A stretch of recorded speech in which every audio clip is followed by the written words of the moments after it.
Sridhar master, Noble master, Krish, Tinku, Ashok, Aravind Akash, sorry, MJ event அப்படின்ட்டு நடத்துகிறோங்க. இது ஏன் எம்ஜே ஈவெண்ட் அப்படின்னா, மைக்கேல் ஜாக்சன் வந்து பர்சனலாக எங்கள் அண்ணனுக்கு ஒரு கேப் கொடுத்துருக்காரு கிஃப்டாக. ஸோ ஹேட் கொடுத்துருக்காரு. அந்த ஹேட்டை வந்து இப்போ ரீசெண்டாக எங்கள் அண்ணன் வந்து சரி டான்ஸ் கிளாஸ் நடத்துறிய இந்த இடத்துக்கோ அப்படின்னாரு. ஸோ அந்த ஹேட்டை வச்சு நான் ஒரு ஈவெண்ட் நடத்தணுன்ட்டு ஆசைப்பட்டேன், ஒரு டான்ஸ் ஈவெண்ட்டு. ஏன்னா இப்போ இருக்கிற யங்ஸ்டர்ஸ் எல்லாருக்கும் தெரியும், எல்லா டிவிலும் ரொம்ப நல்லா ஆடுறாங்க, ரொம்ப அற்புதமாக. அவங்களுக்கு ஒரு பிளாட்ஃபார்ம் கொடுக்கணும்.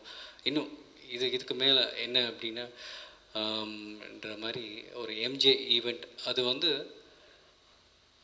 பாம்பே, சென்னை, ஹைதராபாத், கொச்சின், பெங்களூரில் நடக்குது.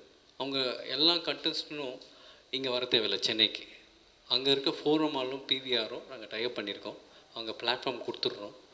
அவங்க அங்கே பெர்ஃபார்ம் பண்ணி அவங்க யூடியூப்பில் அப்லோட் பண்ணி எங்களுக்கு லிங்க் கொடுத்துருவாங்க. இங்கே எங்களோட பெஸ்ட் கோரியோகிராஃபர்ஸ் அவங்கள ஃபில்டர் பண்ணுவாங்க. இப்போது 200 பேர் பாம்பேலேருந்து ஆடுறாங்கன்னா அந்த பாம்பேயில் வந்து 50 பேரை ஃபில்டர் பண்ணுவோம். நான் ஃபேஸ்புக்கில் அவங்களுக்கு வந்து நீங்கள்லாம் செலக்டட் அப்படின்னு அவங்களுக்கு இன்ஃபர்மேஷன் கொடுத்து 19th இங்கே மாதிரி எல்லா சிட்டிஸும் எல்லா சிட்டிஸ்க்கும் அவங்களுக்கு இன்ஃபார்ம் பண்ணிவிடுவேன்.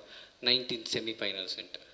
இந்த செமிஃபைனல்ஸ் அன்றைக்கி அங்கே ஃபோரம் மாலில் பெருசாக இன்னும் செலிப்ரிட்டிஸ் வச்சு அங்கேயும் செலக்ட் பண்ணி ஃபில்டர் பண்ணி ஃபைனல்ஸ் எங்கள் அண்ணன் முன்னாடி அவங்க ஆடி அதையும் செலக்ட் பண்ணி அவங்க ஒரு நல்ல 3 lakhs அவங்க கேஷ் ப்ரைஸ் நாங்கள் வந்து கொடுக்குறோம்.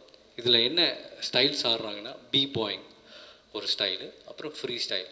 பி பாயிங்க்கு வந்து group 3 lakhs, trio 1.5 lakhs, solo 1 lakh. இதே மாதிரி ஃப்ரீ ஸ்டைலும் அதே மாதிரி 3 lakhs, 1.5 lakhs, 1 lakh.